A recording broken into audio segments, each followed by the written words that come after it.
Drodzy Państwo, przechodzimy do części intelektualnej naszego spotkania. Jest mi ogromnie miło, że mogę poprowadzić tę właśnie część i zaprosić na scenę naszego wybitnego gościa, przyjaciela Polski i Polaków, prezydenta Estonii Tomasa Henrika Ilvesa. Mr. President, we are warmly welcome. President Ilves, one of our honorary guests, used to be a Minister of Foreign Affairs, the ambassador, before that, the ambassador to the United States, Mexico and Canada.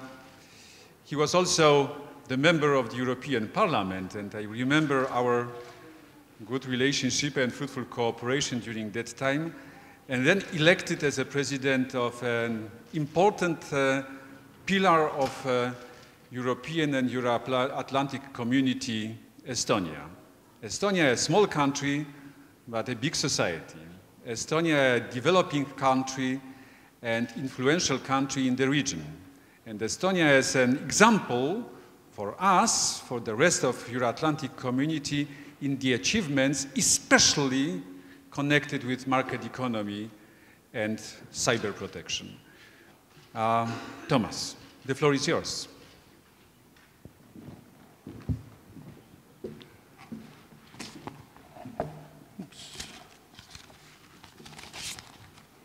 Dzień dobry.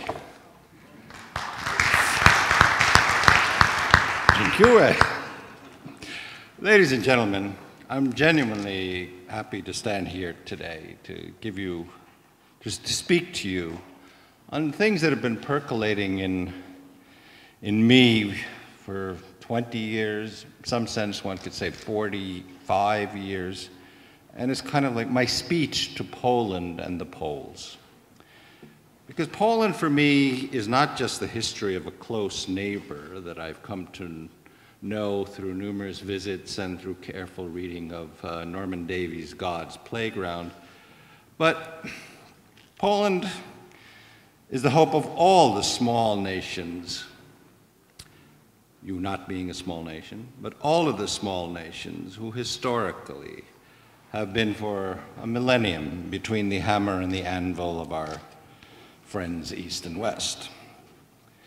Actually, just so you know how I came to become such a friend of Poland, it came from actually a very personal experience that brought me the pain and the pathos of past injustices and their persistence for generations.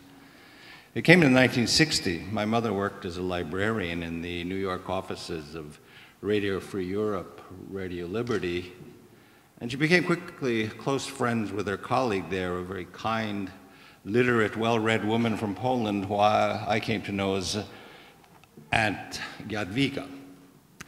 Their friendship was completely natural for each of them. One of them living in Queens, and my mother, our family in New Jersey, was surrounded by uncomprehending neighbors who had no clue about what it meant to flee from communism, to flee from mass deportations and repressions, because they just didn't understand. Every once in a while we would drive to see Aunt Jadwiga and her husband, Uncle Witold, as he came to be for us. Her husband, who was about to retire, and he always sat in his chair surrounded with lots of pictures of World War II airplanes, and I, being a little boy, was always very interested, and he would kindly explain to me. And then my own father said, well, actually, you know, this man had been an ace. Well, I didn't quite know how to take that, and I'd never heard of Polish aces. And then since I couldn't read Polish, I couldn't read in the Polish encyclopedia who Witold Urbanowicz was. But later I figured it out. One of the great aces of World War II, who was living in a single sort of small clapboard house in Queens thinking about how his country would become free again. And that was his dream, just as it was our dream. But that dream that this great ace, who now I understand has been buried back in his homeland, and that dream of my parents and the dream of all of you here has been fulfilled. We have become free again. We do live in democracy. But we still have to do a lot more work. It's not enough to be free. I would say, in short, that what we have to do, and especially Poland has to do, is to lead.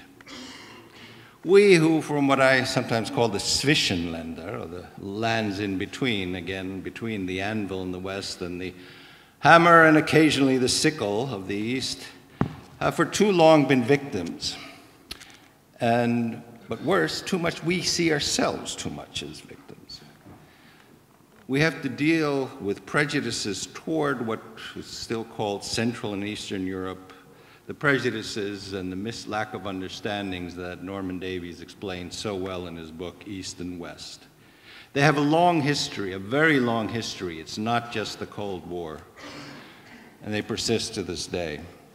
Larry Wolff, who I guess now is at Berkeley, but was at Harvard, in his book, The Enlightenment Idea of Eastern Europe, describes how during the French Enlightenment in the 18th century, because Voltaire and others could not criticize the French regime, they couldn't criticize the clergy, they decided to use travelogues of people who came to Eastern Europe to paint a very dark picture of a very backward area. And Wolff argues that this is how this image was created, which has been propagated and pushed by people on either side of us for 2 centuries. And that image has unfortunately stuck, and you see it even in the language and the views of people about Eastern Europeans. I mean, think of, from 200 years ago, the term Polnische Wirtschaft. I mean, what an obnoxious thing, but that they still is used. We discovered that it hadn't changed even within the European Union, when, as we all recall, in the European Union, we were talking about, they were talking about social dumping by Polish plumbers. They were talking about lazy Latvian construction workers in Sweden. And in our case, to believe some Finnish newspapers, that every night 100 criminals from Tallinn disembark on the ferry from Tallinn. This view that has not gone away of the Eastern wogs being the culprits in Europe's difficulties has an amazing persistence. And as I said, while it stretches back for centuries, it has been resurrected for all kinds of reasons that are perhaps psychological or whatever motivates people to say these things. But they can get away with it. They get away with it. I would say that East Europeans are the last people in the world towards whom it is comme il faut to be elitist, to be obnoxious, to make fun of them. Just in November a year ago, in the height of the crisis in the European Union, I read a piece in the Financial Times. It was written by a man called Jean-Claude Piris, who was the head of the legal department of the European Union. And he said there that the problem of all of the financial issues in Europe today lies in the too rapid enlargement of the European Union to include the formerly communist part. And therefore, we need a two-speed Europe. Now, never mind that the problems of Europe, not the premature enlargement of the European Union, but the irresponsible, profligate, and corrupt behavior of some old Europeans, in fact, had nothing to do with what the enlargement, because the people who Europe enlarged to, Poland, my country, the Czech Republic, we were the responsible ones. Even without being in the euro, we meet the Maastricht criteria, whereas the olds, they don't follow the rules. And so my concern is that this attitude persists. It is slowly changing, but we need to work ourselves to change this attitude more. Because it is incomprehensible to me how a senior official in the European Commission can write that the financial difficulties in Europe today are due to us, not the irresponsible, thieving, crassly populistic behavior of governments operating on the principle of I'll pay you Tuesday for a hamburger today. So that's why when we look at where we are, we see that talking about too rapid enlargement is now carried over into the attitude toward us in the multi-annual financial framework, where basically we will not be considered equals until 2028. That's a quarter century after enlargement. Countries like mine and Poland have been in the EU as long as Sweden, Finland, and Austria were when we joined.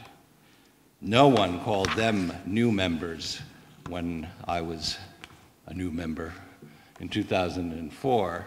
No one said Finland a new member, but today, almost 10 years on, we're still new members, and we're going to continue to be new members not only in the words that are used, but actually in terms of how the economies and how the finances of the EU are run.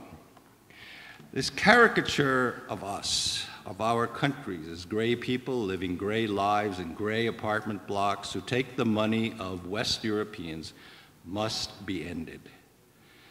In our case, both with, because we're in the Euro, both with EFSF and ESM, we are paying for a country whose minimum salary is higher than our average salary by 10%, and we only get 12 months salaries, and they have 14 months salaries, and their civil servant pensions are 3 to 4 times higher than our civil servant pensions, and we retire at 64 and they retire at 50. Now, come on. We need to wake up and we need to change the way things are done. Europe is changing, and the fault lines economically and fiscally are changing. They're changing before our very eyes, if not always in the understanding of some officials. The lines that have existed, and this is why Poland is clearly the most important country for us, is that the lines have run along the western border of Poland. That is where the fault line is between those Easterners and we Westerners. We need to change that. Poland needs to change that. The dividing lines between profligacy, irresponsibility on the one hand, and sound economics no longer run east and west if they ever did. In defense as well, Poland spends 1.95% of GDP in defense. Estonia spends 2.0% of GDP on defense. We are in Afghanistan in the toughest areas without caveats, which shows that, in fact, we are better allies and Europeans than a lot of the people who basically still want to keep us consigned in the second category. So we have to stop being victims in our own view of ourselves, and we must no longer allow ourselves to be treated as we have been. For that, we need leadership, and this is my point here. Poland is the country that can show that leadership. Poland is the country that has the clout within the European Union, within the NATO alliance, that can make itself heard in ways, not be ignored, can make statements that other countries would simply be brushed off making. So what do we do? Well, I think there are many things that we can do. First of all, already Poland is doing it in the democratization and reform program of the Eastern Partnership, and also even further afield. It is precisely the kind of forward-thinking, active policy that brings along other countries to do things for the EU, brings along my country, and we're active. We're very active thanks to Poland taking the leadership on this. There's another place we can do something, and here I raised this 4 years ago, and with you Poles. 4 years ago, when we were then entering a new cycle in the leadership appointments in the European Union and NATO, I spoke to very many Poles on this issue, I think Bogdan as well. I said, look, there are 5 positions up. There's the Commission, the Council President, the High Commissioner, NATO SecGen, and President of the European Parliament. And my prediction was that they'd say, okay, we'll give the Poles that job, it's only half time, and then we can keep all of these other decision-making posts for ourselves. And I'm grateful that my good friend Jerzy was President of the European Parliament. But I think what they were doing was trying to keep you happy that the Pole at least got a position, but we won't let them get some position because you never know what they might do with the Russians or something absurd like that, which is the same idée fixe I keep running into. Anyway, the 4 jobs went to the old members. And that's the way it's been for the past 5 years. My wish would be that Poland, this time around, not be satisfied with that kind of division. But we can do other things at a lower level, too, both bilaterally and within the European Union. I take IT, which is my little country's special area. Just recently, the minister in charge of IT in the UK came to visit Estonia, and having seen what we did in e-governance, asked us to send one of our people there for 2 months to do a audit of what they should do, because their e-governance wasn't working. I think that, again, this overturns this understanding of East and West. Being good in things, being good in NATO, being good in the EU, being good in IT are all things that will break the stereotype that we have been living with. So we need to work together, for example, in this field with Poland. When it comes to the euro, Poland is doing much better in terms of the euro than countries in the euro. We need Poland in the Eurozone because Poland is a responsible country that knows how to manage its finances and its economy without getting into the kind of trouble that we right now are paying other people to get out of their mess. We need people who believe in the European Union in a single market, because our single market really is not working. Only bringing the digital single market into life is predicted to increase the GDP per capita of the entirety of Europe by 4%. These are all areas where we in Estonia, and I know many other countries, look to your leadership. Because if you take it up, they have to listen. If we take it up, they may listen. We have achieved our dreams, Estonia and Poland, and many other countries as well that have suffered in the past decades and centuries. Today, our economies and finances are in order in what is otherwise very troubled waters. We are free, we have our liberty, our independence, we have our democracy, our dreams have come true. But as in the title of Delmore Schwartz's short story, with dreams begin responsibilities, especially when your dreams have been realized. Estonia looks to Poland's leadership, but it need not only be in leadership and hard work. To paraphrase General Bem, Estonek Polak, dwa bratanki, tak do szabli, jak do szklanki.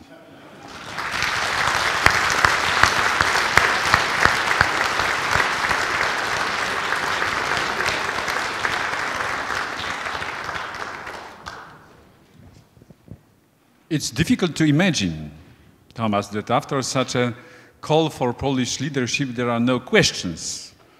concerning the ideas that you shared with us. That's why let me open the floor for those who would like to either to ask you questions or to comment your ideas. Bardzo proszę Państwa o ewentualne pytania i uwagi do Pana Prezydenta Ilvesa. Odważnie, odważnie. Bardzo proszę. Jeśli dobrze widzę, pod światło pani profesor Żukrowska, tak. Witamy panią profesor. Są mikrofony w dwóch miejscach na sali, także proszę skorzystać. Katarzyna Żukrowska from Warsaw School of Economics. I have a comment because this what you said about the budget. When the new member states came in, the difficulties arise in the European budget. The argument is very simple because the mechanism that was introduced here decided that the obligations of the old member states lowered by the fact that we came in, because per capita incomes of all the countries were statistically lowered by our entrance. So their obligations were reduced. But generally, no one thinks in such a way about the budget. The idea is that when so-called poor southern countries entered in the past, Spain, Portugal, and Greece, the tensions in the budget arise immediately. Now the situation is completely different. We had the crisis and there were no tensions in the European budget. So we can use that argument because it is of course a ridiculous argument. But the rest of this, what you said, is I think very, very good leadership. I think some of the countries in the region would be scared about Poland because we are too big. So perhaps a medium country would be better for the leadership here in the region than Poland. But I'm in favor of Poland being the leader. Thank you. Mr. President. Well, let me give a few examples of what I mean. I mean, we have, as you know, we have a single market. And the single market, we're always worried about market distortions. I think the absolutely largest and greatest market distortion is in the common agricultural policy, where everything, tractors, fuel, seed, whatever you use in farming, it all costs the same in the single market. But say between my country and the Netherlands, there is a six-fold difference in the size of direct payments. Now, how is that possible in a single market? It's not. And it leads to precisely the kinds of bizarre distortions that a chemically packed square tomato from the Netherlands costs less than a fresh tomato in my country.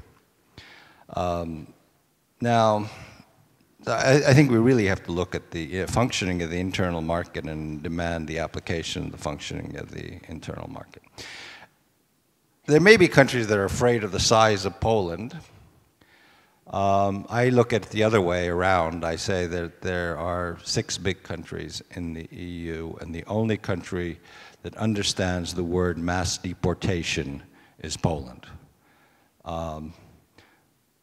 Our concerns, our worries have been, for the smaller East European countries, have been brushed aside and brushed aside and brushed aside. Poland can't be brushed aside. And that's why I completely welcome any and all leadership on the part of Poland, and Poland has in the last several years shown remarkably more leadership in these issues than it did in the past, and I see that. I mean, I think things are changing, and why I made this call is actually precisely because I know when I've said it in private to various Polish leaders, they say yes, but our friends may not like us to do that, and I basically disagree. I think a lot of us will be on board if you start taking certain directions, and clearly with the Eastern Partnership, that's a perfect example of something that really needed Poland to get it going. And when you got it going, we were there with you. Thank you. Thank you very much, Mr. President, for your remarks and this call once again for Polish leadership. Frankly speaking, I would prefer to act as a leader, having enough assets, not to speak about that, but you as our guest coming from Estonia, you were able to speak about Polish leadership, and thank you very much for describing also those areas that are important for the cooperation between our nations and our countries, because you're absolutely right that the future relationship between Tallinn and Warsaw can be crucial for stabilization of our region. Thank you.